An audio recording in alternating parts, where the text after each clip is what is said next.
Hello good morning साथियों, नमस्कार। जैसा कि आपको पता है हमारा प्रैक्टिस सेशन चल रहा है टीजीटी साइंस के लिए। तो जैसा मैं आपको बता चुका हूँ कि हमारा जो प्रैक्टिस सेशन है वो जो एग्ज़ाम ओरिएंटेड है।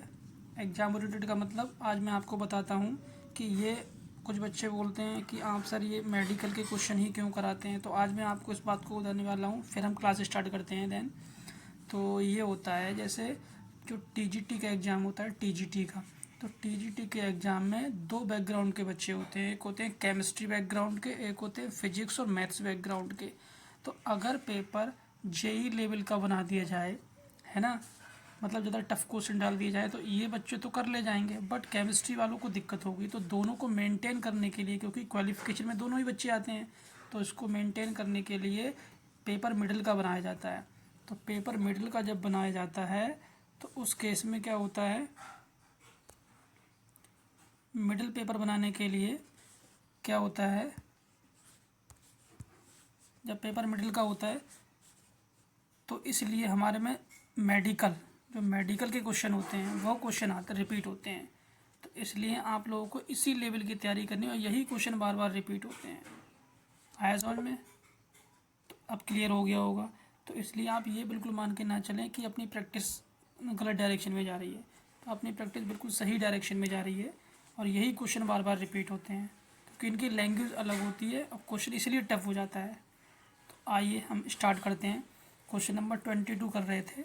इसमें हमारा कार्बन 6C12 होता है और सिलिकॉन जो होता है वो 1428 होता है ना। तो हमें क्या बताना, न्यूट्रॉनों का अनुपात बताना है। तो इसमें 12 में से 6 जाएंगे तो 6 और इधर 14, तो कितना आ गया, 2 3 जा 6, 2 7 जा 14, 3:7। Option number C is correct.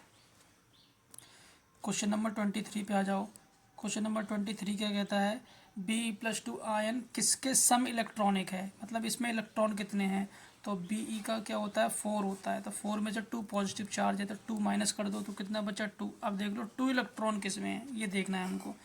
तो इसमें तो 12 होता है, तो 12 में से 2 जाएंगे, यहाँ 10 आएगा, तो ये नहीं होगा आंसर।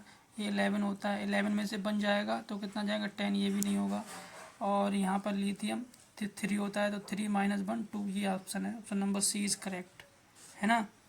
मेरी स्पीड तो तेज़ नहीं है। चलो क्वेश्चन नंबर 12 पे आ जाते, 24 पे जाते हैं। एक परमाणु का क्रमांक 35 है, तो इस तत्व की आद्य अवस्था का मतलब जानते हैं, ग्राउंड स्टेट। तो ग्राउंड स्टेट की बात कर रहा है।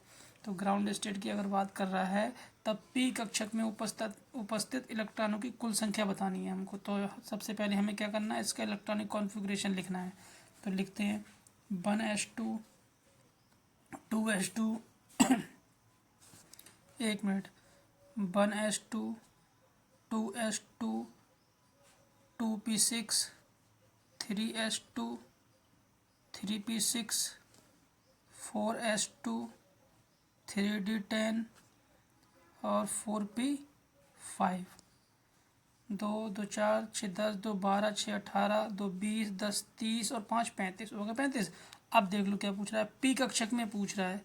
आधा अवस्था पी कक्षक में उपस्थित, तो पी कौन सा है, एक तो ये है पी, एक पी ये है, और कौन सा पी, एक पी ये है। कितने हो गए, 6 6 6 12 5 17 इलेक्ट्रॉन हो गए। तो ऑप्शन कौन सा हो जाएगा, सी इज करेक्ट। अब बात करते हैं हम क्वेश्चन नंबर 25 की। तो क्वेश्चन नंबर 25 हमारा क्या है, इसमें हमको बताना है इलेक्ट्रॉनों की संख्या कितनी है। तो ये लिखा है -CnH2। अब ध्यान से देखो, इसमें कितना होते हैं, 6 होते हैं, प्लस ऑक्सीजन में कितने होते हैं, 8 होते हैं, नाइट्रोजन में 7 होते हैं, इसमें 2 हो गए। तो कितने हो गए, 8 और 6 14, 14 और 2 16, 16 और 7 23, 23। लेकिन 23 ऑप्शन में है नहीं, तो 23 तो नहीं। लेकिन ये जो लगा हुआ है, इसका मतलब ये एक इलेक्ट्रॉन पेयर बॉन्ड से कनेक्टेड है, तो इसमें एक और ऐड होगा, मतलब तो 24 आंसर हो जाएगा इसका, 24। ठीक है। क्वेश्चन नंबर 26 पे आ जाते हैं। क्वेश्चन नंबर 26 बताओ, भारी हाइड्रोजन परमाणु में न्यूट्रॉनों की संख्या कितनी होती है। तो भारी हाइड्रोजन समझते हो क्या होता है, भारी हाइड्रोजन होता है हमारा क्या, 1H2। 1H2 ये भारी हाइड्रोजन होता है। तो इसमें न्यूट्रॉनों की संख्या कितनी होगी सॉरी सॉरी न्यूट्रॉनों की संख्या कितनी होगी, 2 माइनस 1 हो जाएगी आंसर, है ना। तो क्वेश्चन नंबर 26 हो गया। अब क्वेश्चन नंबर 27 की तरफ चलते हैं हम लोग। देखो जरा क्वेश्चन नंबर 27 ये रहा हमारा। क्या कहता है, एक परमाणु का इलेक्ट्रॉनिक विन्यास इतना है तथा परमाणु भार 80 है। इसका परमाणु क्रमांक तथा इसके नाभिक में न्यूट्रॉनों की संख्या बतानी है। तो एटॉमिक नंबर बताना है और नाभिक में न्यूट्रॉनों की संख्या बतानी है। तो सबसे पहले हमें क्या करना है, ये तो हमारा एटॉमिक वेट दे रखा है, ए की वैल्यू दे रखी है। तो यहाँ से हम पहले जेड निकाल लेते हैं, तभी न्यूटन मिल जाएंगे। तो जेड निकालो, जेड निकाले कैसे, इनके इलेक्ट्रॉन को काउंट करो। तो 2 2 4 6 10 हो गए, और 2 12 12 और 6 18 18 और 10 18 और 10 कितने होते हैं, 28 28 और 2 30 30 और 5 35 35। इसमें क्या होगा, जेड। तो जेड की वैल्यू कितनी हो गई, 35।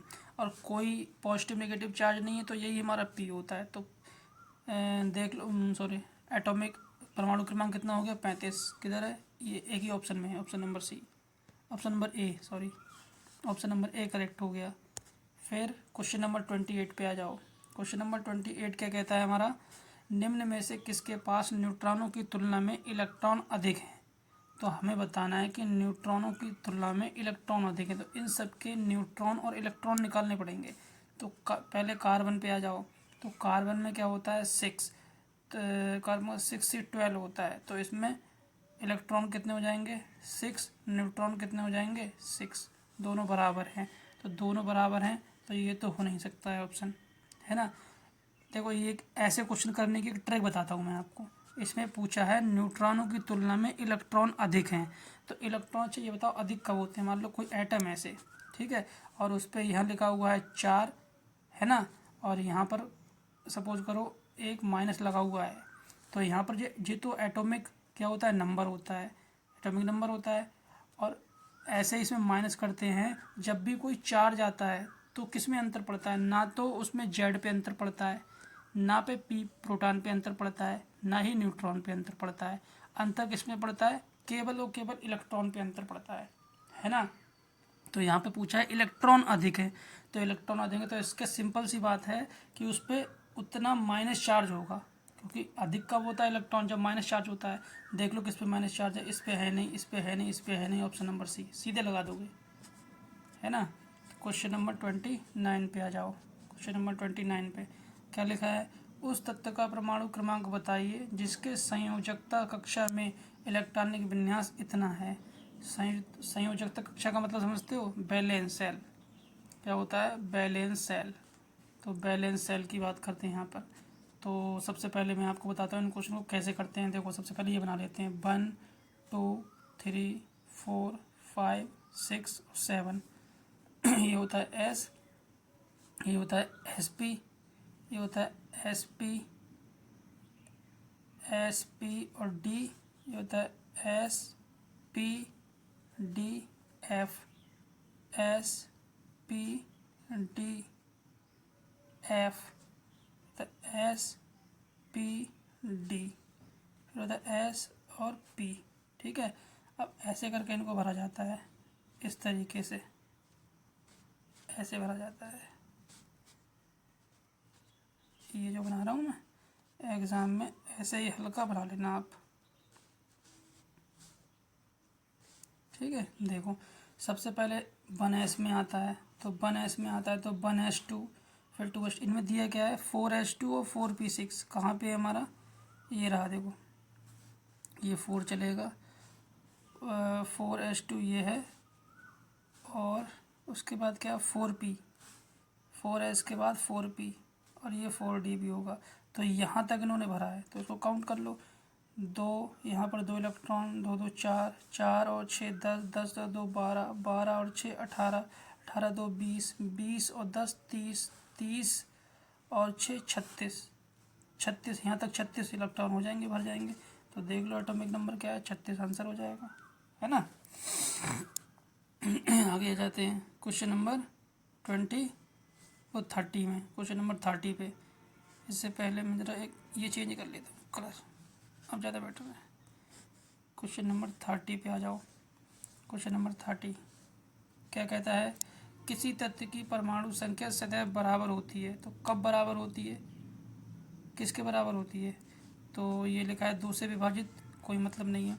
केंद्र में न्यूट्रॉन की संख्या के, कोई मतलब नहीं है। केंद्रक भार, कोई मतलब नहीं है।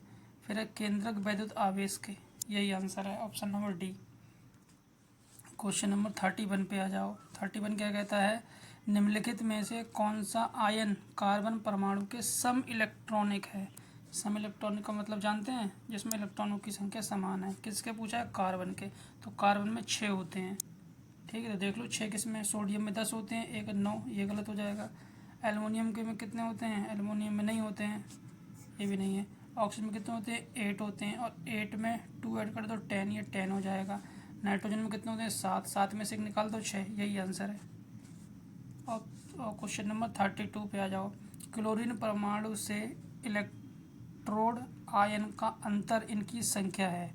तो कह रहा है एक क्लोरीन है और एक क्लोराइड आयन है, तो इसमें क्या अंतर है। क्लोरीन Cl होता है, क्लोराइड NCl- होता है। तो अंतर किसका है इसमें, इसमें अंतर प्रोटॉनों का है, इलेक्ट्रॉनों का है। प्रोटॉनों का तो अंतर होता नहीं है, दोनों में प्रोटॉन सेम ही होंगे, 17 प्रोटॉन होंगे। इलेक्ट्रॉन का अंतर होता है। जब भी आयन आता है कोई, तो उसमें इलेक्ट्रॉन्स का अंतर होता है। ध्यान रखना इस चीज़ को, बिल्कुल वेरी इंपॉर्टेंट चीज़ है ये। क्या कि अगर किसी पे कोई चार्ज आएगा तो केवल इलेक्ट्रॉन की संख्या ही घटा बढ़ी होगी, ना कि प्रोटॉन की और ना कि न्यूट्रॉन की। ठीक है, नोट कर लो इसको, नोट पॉइंट है बिल्कुल ये। इलेक्ट्रॉन की संख्या में घटा बढ़ी होती है, ना कि प्रोटॉन में, ना कि न्यूट्रॉन में। ठीक है, चलो क्वेश्चन नंबर 33 पे आ जाओ। आज को ख़त्म करेंगे। किसी तत्व के अतिरिक्त सभी तत्वों के परमाणु में न्यूट्रॉन पाए जाते हैं। क्या कह रहा है क्वेश्चन, दोबारा से पढ़ो। किसी तत्व के अतिरिक्त सभी तत्वों के परमाणुओं में न्यूट्रॉन पाए जाते हैं। न्यूट्रॉन, तो इसमें भी न्यूट्रॉन पाया जाता है, क्लोरीन में, इसमें भी है, इसमें भी है, लेकिन हाइड्रोजन का होता है 1H1। अब 1 में से 1 माइनस करोगे 0 आ जाएगा, तो इसमें क्या होता है, न्यूट्रॉन नहीं होते हैं, हाइड्रोजन। फिर क्वेश्चन नंबर 34 पे आ जाओ। 34 क्या कह रहा है, किसी ऋणायन X3- की द्रव्यमान संख्या 14 है। X3 की द्रव्यमान संख्या कितनी है, एटॉमिक मास 14 है। तो यदि ऋणायन 10 इलेक्ट्रॉन हो, यदि ऋणायन में 10 इलेक्ट्रॉन हो, कहने का मतलब X-3 में 10 इलेक्ट्रॉन बता रहे हैं ये। तो एक बात बताओ, अच्छा ये माइनस कब आता है, माइनस आता है उसमें उतने इलेक्ट्रॉन ऐड होते हैं। तो इसका मतलब इसका जेड कितना रहा होगा, 7 रहा होगा, तभी तो 3 ऐड हो गए 10 हो गया ये। तो जेड इसका 7 रहा होगा, तब जेड इसका 7 है हमारा। तो उसके बाद में क्या कह रहा है ये, उसका X2 के नाभिक में न्यूट्रॉनों की संख्या पूछी है इसने, X2 के नाभिक में, है ना। तो और ये इसका वो दे रखा है, ये 7 है, और ए की वैल्यू कितनी है इसकी, वो 14 दे रखी है इन्होंने। तो X2 के नाभिक में न्यूट्रॉनों की संख्या बतानी है, तो निकाल दो। ये 7 और ये क्या हो गया X, और ये हो गया हमारा 14 में से 7 जाएंगे, कितना 7 बचा, न्यूट्रॉनों की संख्या 7 आंसर हो जाएगा इसका, ये सी।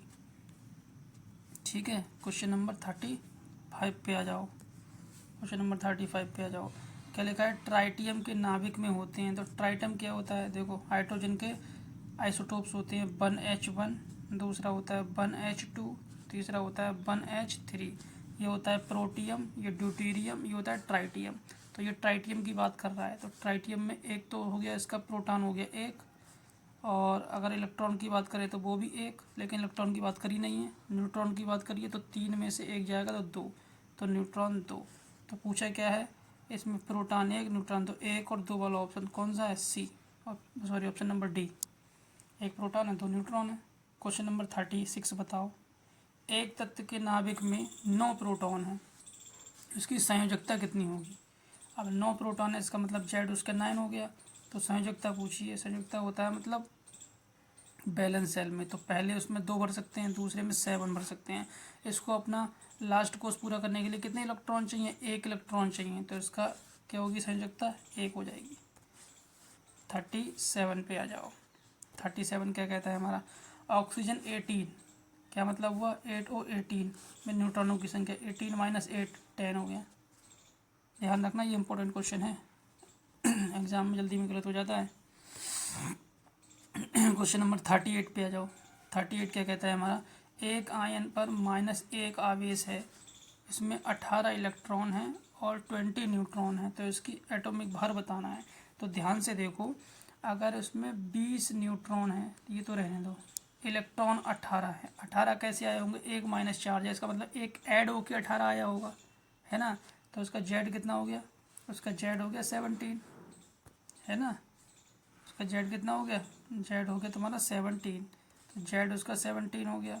अब 17 हो गया और न्यूट्रॉन कितने हैं, 20 हैं, तो इसका ए कितना हो जाएगा, दोनों को जोड़ लो, 37 हो जाएगा, 37। ठीक है, ये ऑप्शन नंबर ये आ जाएगा। ठीक है, अब चलते हैं, 38 हो गया, 39 की तरफ। कितने क्वेश्चन ही देख लेते हैं, अभी क्वेश्चन काफ़ी है, तो 40 तक करते हैं आज, है ना। आज करते हैं 40 तक। लिखा है, निम्न में से कौन सा सम इलेक्ट्रॉनिक नहीं है, जिसमें इलेक्ट्रॉन समान नहीं है। तो इसका होता है 11, 11 में से 1 गया, यहाँ 10 इलेक्ट्रॉन आ रहे हैं। यहाँ पर होता है 12, 12 में से 2 गए, यहाँ भी 10 आ रहे हैं। यहाँ होता है 8, 8 में 2 जोड़ दो, 10 आ रहे हैं, तो यही आंसर हो जाएगा, है ना। अब हमारा आज का लास्ट क्वेश्चन 40 क्वेश्चन क्या कह रहा है, देखो, एक उदासीन परमाणु के कण होते हैं। तो ध्यान रखना, मैंने अभी बताया है, कोई भी अगर कण है और उदासीन है, उस पर चार्ज कोई नहीं है, तो उतने ही इलेक्ट्रॉन होते हैं, उतना ही जेड होता है, उतना ही प्रोटॉन होते हैं, ये बात ध्यान रखना है। और जैसे ही उस पर कोई चार्ज आता है, जैसे ही उस पर कोई चार्ज आता है, तो प्रोटॉन तो उतने ही रहते हैं, ठीक है, न्यूट्रॉन भी उतने ही रहते हैं, लेकिन चेंज केवल और सिर्फ इलेक्ट्रॉन होते हैं। बिल्कुल ध्यान रख लो, वेरी इंपॉर्टेंट है ये, बार बार बता रहा हूँ, क्वेश्चन यहीं से गलत हो जाता है, इलेक्ट्रॉन ही चेंज होते हैं। तो यहाँ पर क्या पूछ रहा है, उदासीन परमाणु में कण होते हैं, ये सी सही है, इलेक्ट्रॉन भी होगा और प्रोटॉन भी होगा, ये कोई और चीज़ नहीं है कि इसको अलग समझने लगो। इलेक्ट्रॉन को ऐसे रिप्रेजेंट करते हैं और प्रोटॉन को पी पॉजिटिव लगा के रिप्रेजेंट करते हैं, ये पॉजिटिव पार्टिकल है ना। तो आई होप आज आपकी